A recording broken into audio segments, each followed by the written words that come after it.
เพิ่นปล่อยไก่แล้วพี่น้องเอ้ยปล่อยไก่แล้วบาดนี่ บ่ซิงปล่อยไก่แล้วเนาะนี่ดิโอ้ไก่เพิ่นไว้อยู่ผู้ใดได้บาดนี่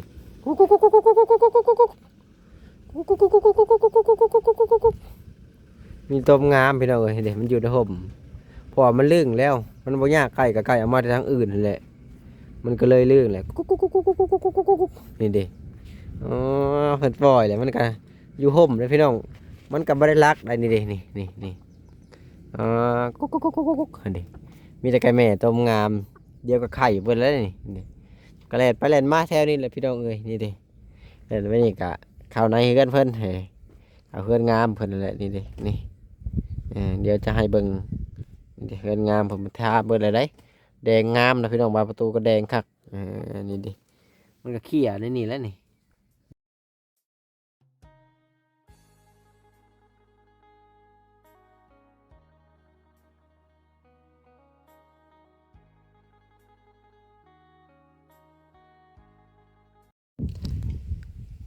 สบายดีสวัสดีพ่อแม่พี่น้องFC เบิดสุขุสู่คนบ่ว่าจะเป็นฝั่งไทยฝั่งลาวหรือว่าสิเป็นทางต่างประเทศกันยินดีต้อนรับเข้าสู่ทางช่อง YouTube Boy Studio อีกแล้วเนาะพี่น้องเนาะซึ่งเปิดภาพมาตอนนี้ก็มาอยู่บ้านของไอ้สิงเพิ่นอีกแล้วเนาะพี่น้องกำลังจากที่มาแต่กินข้าวกินน้ำเนาะพี่น้องเนาะบรรยากาศก่อนขี้เมฆกับป้างามแหงอหลีเบิ่งดูพี่น้องเนาะงามแหงอหลีพี่น้องขาวชั่วขาวอะไรพอบรรยากาศก่อนขี้เมฆอยู่บ้านเบาสิ่งเนาะพี่น้องเนาะและถือว่างามหลายเอาพี่น้องเอ่ยกาเป็นบรรยากาศช่วงแรงๆเนาะพี่น้องเนาะ3 โมงกว่าๆจะเข้า4 โมงแน่แล้วนะพี่น้องเนาะเสิร์ฟบรรยากาศเข้ามาแต่เว้นแน่นะพี่น้องปกติบอยแอดจะเข้ามายำแรงนี่ประมาณ4 โมงไปปลายกับฮอน5 โมงเนาะพี่น้องเนาะซึ่งมื้อนี้ก็นี่แหละมีเวียกมีงานสิไปทางอื่นเนาะพี่น้องเนาะมื้อนี้ก็ได้เพราะว่าจะเข้าไปในเมืองเนาะพี่น้องอ่าซื้อเครื่องใช้ของซอยเล็กๆน้อยๆอะไรเนาะพี่น้องเนาะซึ่งมื้ออื่นนี่ก็จะได้เดินทางเมื่อบ้านเนาะพี่น้องเนาะคือเบาแอนนี่จะอยู่บ้านห้วยยางเมืองจำพรแขวงสะหวรรณเขตเนาะพี่น้องเนาะมื้อเยี่ยมมื้อยามแม่ก่อนคิดฮอดพ่อคิดฮอดแม่แล้วนะพี่น้องเอ้ย บ่ได้มือหาเพิ่นก็อาทิตย์กว่าๆแล้วบ่ได้มือหาพ่อหาแม่ก็รู้สึกว่าคิดฮอดเพิ่นแล้วก็หลังจากที่นี่แหละยอดข้าวยอดน้ำให้เพิ่นแล้วก็บ่ได้มือหาเพิ่นเลยแล้วพี่น้องมือหาพ่อหาแม่ก่อนคิดฮอดเพิ่นเลยพวกเพิ่นก็อยู่กับน้องลาอะไรพี่น้องน้องพัชราหั่นแหละน้องพัชราสาวลาวเป็นน้องสาวลาของเบาเอ็นเนาะพี่น้องเนาะอืมเข้าไปหาทางเบาซิงเพิ่นก่อนเนาะพี่น้องเนาะซึ่งแม่นว่าตอนเช้าเนาะพี่น้องเนาะมากับพอดีว่าเพิ่นทาสีเสาบ้านเพิ่นอะไรเนาะพี่น้องเนาะแล้ว4 ต้นตอนบอยเอ็นเข้ามาหรือว่าตอนบอยเอ็นยังอยู่เนาะพี่น้องเนาะสีบ้านเพิ่นถ่ายยามแดดให้งามเนาะพี่น้องเพราะว่าถ่ายมันบ่ได้ถึกทางสะท้อนแสงอะไรให้งามเนาะพี่น้องโอ้สีโคตรงามเลยพี่น้องเอ้ยโอ้ขอบคุญขอบคุณทั้งแม่เพชรหลายๆนะพี่น้องที่เฮ็ด บ้านงามแห่งบ่อซิงขนาดนี้นะพี่น้องเนาะพวกสีงามหลังจากที่ทาแห้งแดงคักเนาะพี่น้องเสาบ้านเพิ่นนี่แหละนี่อันนี้ตัวนี่เนาะพี่น้องเสานี่กันทายังบ่ทันแล้วเนาะเอาได้ครึ่งหนึงเสาท่านี้ก็ครึ่งหนึงแต่ว่าเสาตัวนี้ฮะเสาไม่หล่นนี่คือจังหวะอยากออกดำๆได้พี่น้องเอ้ยเพิ่นก็เอาโซลาร์เซลล์เพิ่นลงมาตากไว้นี่แหละเนาะพี่น้องเนาะเพิ่นก็แก้อันนี้นะพี่น้อง แก้อันนี้เออแก้ใบขุดใบย่ออะไรเพิ่นแก้ออกแต่เช้านี่พี่น้องเพิ่นทาสีเพิ่นเลยแก้ออกเพื่อนเพิ่นนะพี่น้องหนังสติ๊กพามีดขีดคมเพอ3 มื้อนี่เพิ่นจะบ่ได้เฮ็ดหยังหั้นนะพี่น้องอ่าก็เลยให้เพิ่นทาสีมื้อเช้านี่แหละเพิ่นทาสีออกมาก็ปล่อยทางไรเดย์มาเนี่ยคือสมออยู่นะพี่น้องเห็นแต่ปองสีนี่เลยปองสีเทนเนอร์เพิ่นทาเลยเพิ่นก็ เอาแส่เทนเนอร์ไว้นะพี่น้องอย่ามันแข็งสีนี่เป็นสีของไทยเลยพี่น้องTOA ตัวนี้อ่านว่าได้พี่น้องอ่านบ่เป็นสีย่อมไม้ TOA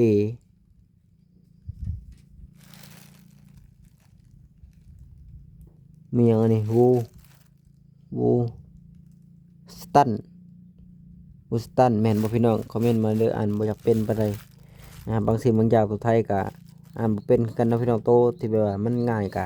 อ่านเป็นอยู่เนาะพี่น้องนี่เด้คือว่าปล่อยไก่เลยมาบาดนี้พี่น้องเบิ่งผู้เจ้าผมไปทางไหนพี่น้องเอ้ยคือบ่เห็นเด้มาบาดนี้ปล่อยทางใดเด้เพิ่นก็กลางเสือนอนเนาะพี่น้องเนาะนี่เด้ศาสตร์เนี่ยก็เอาขึ้นมาแต่บนกระท่อมเพิ่นพี่น้องหรือว่าตูบเก่าเพิ่นแต่ว่าบนนี้ก็จะบ่ได้ปูนะพี่น้องเพอมันถือบนไขประตูเวลาใครไปใครมามันสิทูศาสตร์นะพี่น้องก็พอดีเลยศาสตร์จังนี้เอามาบัดนี้ปล่อยไก่แล้วพี่น้องเอ้ยปล่อยไก่เลยได้โอ้ปล่อยแล้ว FC หลายๆคนก็อยากให้เพิ่นปล่อยไก่นะพี่น้องเนาะมาบัดนี้ปล่อยแล้วพี่น้องเอ้ยเด้ปองน้ำกันหลายๆคนว่าเพิ่นบ่ให้น้ำมีอยู่พี่น้องนี่เด้เพิ่นเอาปองน้ำใส่ๆนะมันก็เลยแนมบ่เห็น FC กันแหละเพิ่นปล่อยไก่แล้วพุ่นไก่เพิ่นพี่น้องอยู่ข้างนอกพุ่นคือบ่เห็นแนมมาก็เห็นอยู่ในนี่เด้นี่ไก่เพิ่นพี่น้องนี่เด้เพิ่นนี่เด้ติดแล้ว3 มื้อเลยนี่เด้เนาะพี่น้องนี่คุ้นๆอยู่เด้ไก่เพิ่นนี่เด้นี่โอ้ไก่งามนะพี่น้องเนาะนี่ดิหน้าดำคักก็ได้ไก่ก็ได้ปล่อยไก่แล้วหูจักไว้เด้อพี่น้องทุกสิ่งทุกอย่างเราเป็นไว้ระเบียบเรียบร้อยได้ถ้าถามว่าเป็นคนมักปากบ่กับบ่มักปากปานใดนะพี่น้องเนาะแต่ว่าปัจจุบันนี่แหละชีก็ใครแน่เนาะปัจจุบันนี่ก็ถือว่าใครขึ้นหลายหูจักการเว้าการจาหูจักหยอกนะพี่น้องเนาะเครื่องคองเราจะไว้เป็นระเบียบเรียบร้อยได้นี่เราจะบ่ทิ่มตัวทิพย์ตัวแดนได้คือท่านนี่เราบ่ดังเราว่ายามนี่เราจะเอาไว้ดังยามฝนเดือน8เดือน9เราว่าคือเต่านี่เพราะว่าปัจจุบันนี่เดี๋ยวฝนบ่ตกเราก็หาไม้รอดแถวนี่แหละมาดังพี่น้องเนาะหลังจากทาเสร็จก็เพิ่นสิทาสีคันไดนี่แหละพี่น้องเนาะวิดคลัมกันนี่แหละจะพาเพิ่นเทนี่เนาะพี่น้องเทพื้นนี่หลังจากนั้นก็จะเฮ็ดห้างบันไดให้เพิ่นเนาะพี่น้องเฮ็ดห้างบันไดแล้วก็เทพื้นแล้วก็เอาตะข่ายอ้อมเบิดนะพี่น้องโซนทางหน้านี่จะอ้อมสีเสานี่ดิตะข่ายนะพี่น้องเนาะโซนสีเสานี่จะอ้อมเบิดเอาตะข่ายอ้อมแล้วก็เฮ็ดประตูนะพี่น้องบ่ให้ไก่กานี่แหละครับไปโซนบนเพิ่นเฮ็ดอยู่เฮ็ดกินเนาะหลังจากนั้นก็ผู้แหละจะเกาะบอลนักฟืนนักไฟเพิ่นก็จะเฮ็ดในโตนี่พี่น้องเฮ็ดแบบเรียบง่ายให้เพิ่นดังอยู่พุ่นน่ะมันควันออกทางใต้นะพี่น้องเนาะถือว่าโอเคแล้วใส่ชิมนี่คนอยู่คนเดียวนะพี่น้องจากคนที่บ่เคยมีบนอยู่บนเช้าแต่กับมีบนอยู่บนเช้านะพี่น้องเนาะก็ถือว่ามีบุญวาสนาบ่สิ่งนี้เนาะที่ผู้ใหญ่ใจดีช่วยเหลือเพิ่นเนาะนี่แหละน้องพี่น้องท่อห้องน้ำที่บ่แอนสั่งมานี่แหละพี่น้องเนาะก็คืองบประมาณจากแม่ใจดีทางฝั่งไทยเพิ่นอะไรพี่น้องเนาะเพิ่นฝากเงินมา 2,000 บาทนั่นแหละเนาะเพิ่นก็เลยให้บ่แอนซื้อท่อห้องน้ำมาซื้อท่อห้องน้ำมานี่ก็เบิดล้านเอ็ดนะพี่น้องเงิน 2,000 แตกเป็นเงินกีบนะได้ล้าน332,000เนาะพี่น้องซื้อนี่มานะล้าน100,000นะพี่น้องแล้วจำนวนเงินที่ยังเหลือก็232,000นะพี่น้องแล้วที่นี่แม่เพิ่นโทรมาบอกว่าให้ทางบ่แอนนี่เอาไปซื้อน้ำมันซะจำนวนที่เหลือเนาะพี่น้องเนาะจากนั้นบ่แอนก็ขอบุญขอบคุณทั้งแม่เพิ่นหลายๆที่ให้เงินค่าน้ำมันพอได้เที่ยวหั่นแหละเนาะพี่น้องเนาะอันนี้ไก่เพิ่นเนาะพี่น้องเนาะก็คือการเฮ็ดห้องน้ำนี่ก็บ่ฮู้ว่าสิเฮ็ดทางใดพี่น้องเอ้ยคอมเมนต์เข้ามาหน่อยเด้อพี่น้อง FC เบิดทุกคู่ทุกคนถ้าว่าในนี่ก็มันเป็นดินเปล่าว่างเนาะพี่น้องเนาะนี่เด้จากนี้ไปก็ประมาณ5 เมตรนะพี่น้องเพราะว่าทางล่างบ้านนี่ถ้าเอาเฮ็ดห้องน้ำก็โอเคอยู่แต่บ่ฮู้ว่าพ่อแม่พี่น้อง FC นี่สิถือบ่ถ้าว่าเฮ็ดห้องน้ำทางหลังบ้านนะพี่น้องเนาะแต่สร้างเพิ่นว่าถ้าว่าอยากเฮ็ดก็เฮ็ดได้คือกันคือว่าหัวโศกน่ะเป็นดินของเพิ่นนะพี่น้องถ้าว่าอยากเอาลงเอาแท่งหรือว่าท่อน้ำลง แล้วยามแล้งตกแล้งหรือว่าเพิ่นยังสิถมดินอันนี้เพิ่นว่าให้ลงโลดดินเพิ่นก็ได้นะพี่น้องเนาะเพิ่นว่าเพิ่นบ่คิดหยังดอกดินดำเม็ด2เม็ดเพิ่นว่าคืออันนี้ก็ขยักปลูกคำปกครองเพิ่นให้ทางเลยปลูกได้เพิ่นว่าเนาะพี่น้องเนาะนี่แหละบรรยากาศช่วง3 โมงกว่าๆสิเข้า4 โมงเนาะพี่น้องก็จะออกไปตะเวนแหน่มื้อนี้นี่เด้อเครื่องปลูกของพังเพิ่นกันเนาะพี่น้องเนาะคลิปนี้ก็จะอธิบายให้พ่อแม่พี่น้อง FC เอ่อเบิ่งบรรยากาศรอบๆเนาะพี่น้องโอ้กกหมักถั่วหมักแตงเพิ่นนี่แหละก็ย่าแต่ไก่เพิ่นนี่แหละได้พี่น้องกินนี่เด้ไก่เพิ่นก็ปล่อยแล้วเนาะพี่น้องเครื่องปลูกของพังก็อยู่นี่แหละก็มีแต่ว่าตัวนี้ก็หลังจากที่เช้าคลัมเนาะพี่น้องหลังจากที่เช้าคลัมก็จะได้พากันม่างเนาะพี่น้องม่างเบิดแหละไม้อุปกรณ์ต่างๆหรือว่าเตียงนี่ก็จะคนมาพี่เบิดเนาะพี่น้องเนาะคนมาพี่แหละพี่มาให้เพิ่นอยู่พี่ก็ถือว่าโอเคแล้วเนาะเรื่องห้องน้ำนี่ถ้าว่าคนใดอยากสมทบมาก็ยินดีเด้อพี่น้องเอ้ยเสมอวานเนี่ยก็ทางสบุญกลับมาแจ้งข่าวดีมีทุนสมทบห้องน้ำมาอีกแล้ว 2,000 บาทพี่น้องก็ยินดีนำเพิ่นหลายๆเพิ่นก็ว่าจะซื้อสังกะสีเนาะส่วนที่เหลือเพิ่นก็ว่าจะซื้อปูนเนาะพี่น้องสรุปแล้วตอนนี้ก็ยังขาดอยู่บล็อกเสาแล้วก็ค่าสร้างเนาะพี่น้องเนาะปูนน้ำแน่ถ้าว่าคนใดอยากช่วยเหลือก็ยินดีเด้อพี่น้องเอ้ยเอาเข้าไปเบิ่งเพิ่นก่อนเนาะพี่น้องมาเนี่ยกี้นี่บ่เห็นเพิ่นอยู่ในเฮือนนี่แหละหรือว่านอนอยู่พี่บ่เบิ่งไปเบิ่งก่อนถ้าว่าเพิ่นนอนก็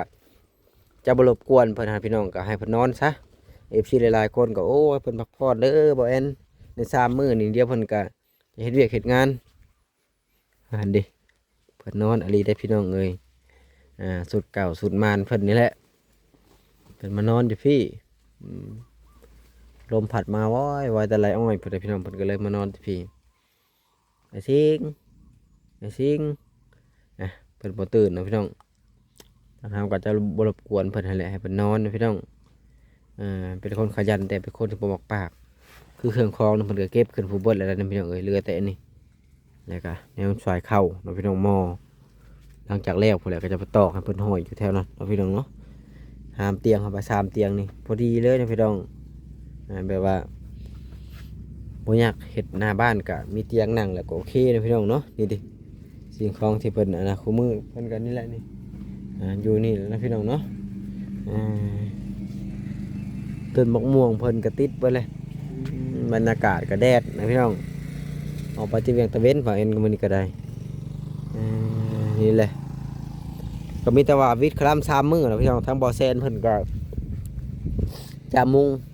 น้ำบาดาลให้เพิ่นนี่แหละหลายๆคนก็โอ้เป็นห่วงว่าอยากให้มุงไว้แน่อย่ามันกรอบนะพี่น้องเนาะหลายๆคนก็โอ้บ่แอนบ่ไปหาน้องกระเบยบ่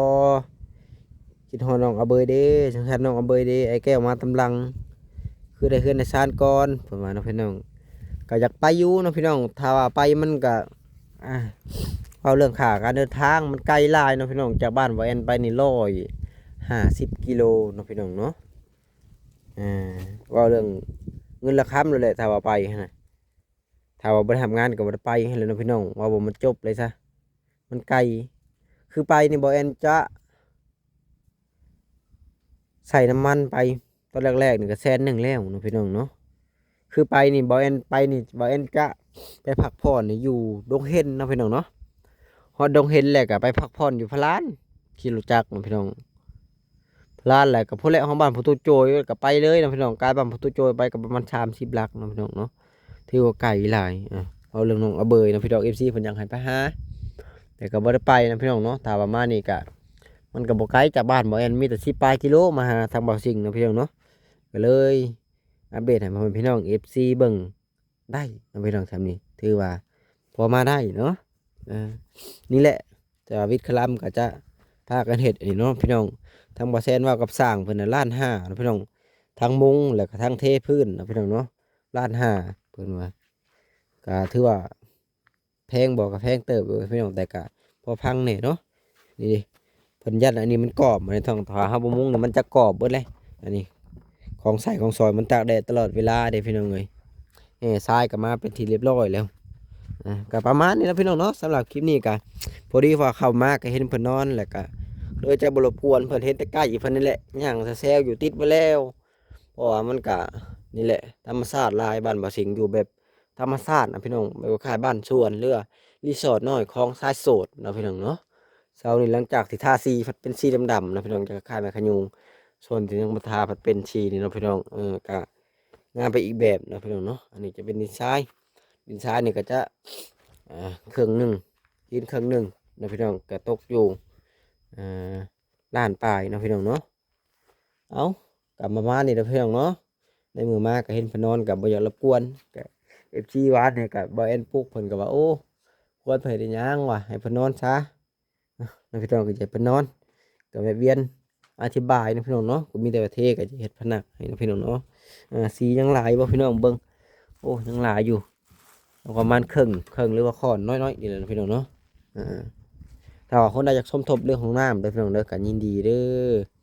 สิเป็นสะพานบุญให้พ่อแม่พี่น้องอะไรงามหลายพี่น้องเอ้ยเอาจะได้กะฝากขอบคุญขอบคุณพ่อแม่พี่น้องที่ทุกกำลังใจที่เข้ามารับชมเด้อพี่น้องเอ้ยเอากับเมื่อไปเวียกก่อนนะพี่น้องจะไปเมืองต่อพุ่นนี่มาซื้อเครื่องใช้ของซอยอะไรกับมืออื่นพุ่นแหละก็จะได้เมื่อยำพ่อยำแม่นะพี่น้องเนาะคิดฮอดพ่อคิดฮอดแม่แล้วแต่ก่อนบ่แอนจะเมื่อตลอดเด้อพี่น้องปัจจุบันนี่บ่ได้มีเวียกไปถนัดก็เลยบ่ได้เมื่อแหวะเพิ่นเนาะพี่น้องอ่าซึ่งบัดนี้ก็เลยจะเมื่อแหวะเพิ่นซื้อ ผลหมากรากไม้เมื่อให้เพิ่นอะไรนะเพื่อนเนาะเมื่อตอนเพิ่นของอยู่ของกินเล็กๆน้อยๆพอได้เห็นหน้าเพิ่นน้องพี่น้องแต่ว่าบ่เอ็นกระทบเมื่อทุกมื้ออยู่น้องพี่น้องแต่ว่ามันก็บ่คือมือหาเพิ่นเองน้องพี่น้องเนาะเห็นหน้าก็คล้ายกว่าโธ่น้องพี่น้องอยู่กับรถคู่ใจนี่แหละหลังจากจบภารกิจบ้านบ่อซิงก็จักสิไปทางใดพี่น้องเอ้ยบ่เอ็นก็ได้อ่าส่วนหลายก็ไปคนเดียวนะพี่น้องเนาะบ่มีหมู่หรือว่าบ่มีทีมงานนั่นแหละ อันนี้ก็ก็เคยร่วมทีมงานกับเบาแซนกะเป็นครั้งแรกนะพี่น้องเนาะที่มีการชวนร่วมFCหลายๆคนก็อยากให้ไปกับเบาแซนกับซุมซาบุญนี่แหละจะได้มีเพื่อนมีหมู่นะพี่น้องกะอ่าอยากไปอยุ่นะพี่น้องถ้าเอาไปกะนี่แหละขี่รถน้ำเพิ่นกับเก่งมุกเก่งใจคือกันนะพี่น้องเนาะบางทีเฮากะบ่มีเงินหลายหั้นนะพี่น้องจะได้ใช้น้ำมุกน้ำมันน้ำเพิ่นนะพัดเก่งใจเพิ่น ถ้าว่าไปก็ได้อยู่เนาะพี่น้องแต่ว่าไปดำเถื่อดำที่ก็ได้นะไปกันแต่ว่ามันก็เกรงใจให้แหละไปรถจักรก็สะดวกสบายอยู่ถ้าว่ามีหมู่นะพี่น้องแต่มันก็บ่มีหมู่นี่แหละอยากตั้งทีมงานขึ้นกับบ่มีทีมงานเพราะว่าทีมงานเพิ่นก็อยู่ไกลแหละคือชุมพรเพิ่นก็อยู่ไกลนะพี่น้องมันก็เลยบ่ได้ไปนํกันก็เลยไปผู้เดียวนั่นแหละส่วนหลายก็บ่เห็นก็ได้บ่เห็นจะไปหาเลาะได้พี่น้องแต่ละบ้านไปหาเลาะไปผู้เดียวไปเลยๆไปผู้เดียวบางมื้อก็ได้ กะย่านน้ำรถน้ำล่างหรือว่าย่านตามทางไปผู้เดียวหลายก็น้องพี่น้องโจรขโมยมันกะหลายแต่ว่าก็ได้นี่แหละเว็บไซต์นี่เปลืองเลยพี่น้องเอ้ยเป็นของไทยจากฮอนด้าเนี่ยเป็นของไทยแต่ว่าประกอบอยู่เวียดนามน้องพี่น้องอันนี้นะประกอบอยู่เวียดแต่จากฮอนด้าคนเขาจะนิยมหมักไทยของไทยน้องพี่น้องมากกว่าของเวียดอืมกับประมาณนี้แหละเด้อพี่น้องเอ้ยรถบ่แอนนี่ก็ซื้อตั้งแต่ข่าวที่บ่แอนยังเฮียนพุ่นแหละแม่ซื้อให้นะรถคันนี้ก็น้องพี่น้องบ่แม่นว่าบ่แอนดอกแม่ซื้อให้ลูกไปโรงเรียนนั่นแหละตั้งแต่ซื้ออยู่บ่แอนอยู่ม .6 เนาะพี่น้องแต่ที่ปี2017ปี2017พุ่นแหละนะพี่น้องเนาะซื้อรถคันนี้เดี๋ยวนี้ก็2025แล้วก็ยังว่าใช้งานดีนะพี่น้องของไทยเออ ปัจจุบันนี้ก็อยากถ่ายแต่ซกอะไรพี่น้องปัจจุบันนี้ค่ะทางคำออกได้หลายๆก่อนที่จะถ่ายเพราะว่าซกมันแตกข้างหนึ่งเนาะมันแหลกไปมันเงี้ยงเล็งเชงเล็งเชงเล็งเชงไปถ้าว่าของมันกับมันนี่ก็ตกอยู่ประมาณล้านสี่เพิ่นว่าเอาของธรรมดานี่ก็800,000ถ้ามีเงินก็ถ่ายอยู่นะพี่น้องสเตอร์นี่ก็บ่แพงปานใด300,000นะพี่น้องถือว่าบ่แพง500 บาทเนาะสวัสดีเป็นเงินบาทค่ะเอาสำหรับคลิปนี้ก็บ่มีหยังหลายเด้อพ่อแม่พี่น้องเอ้ย ก็แวะเวียนมาอัปเดตให้พ่อแม่พี่น้อง FC เบิ่งอีกคือเก่าเนาะบรรยากาศน้ำแรงๆซึ่งเหมือนว่าตอนนี้ก็จะได้กลับออกไปเพื่อนพี่น้องเนาะเข้าเซโนก่อนไปซื้อของใส่พวกแล้วทุกแควนี่แหละพี่น้องเนาะของใส่ใจเกินแต่ชาตินี่แหละมื้ออื่นก็จะได้เมื่อหาพ่อหาแม่เนาะพี่น้องเนาะบางทีมื้ออื่นก็อาจจะบ่ได้เข้ามาพี่น้องเนาะมื้ออื่นนี่ที่ก็จะเมื่อเยี่ยมมื้อยามทั้งแม่เพิ่นก่อน อ่า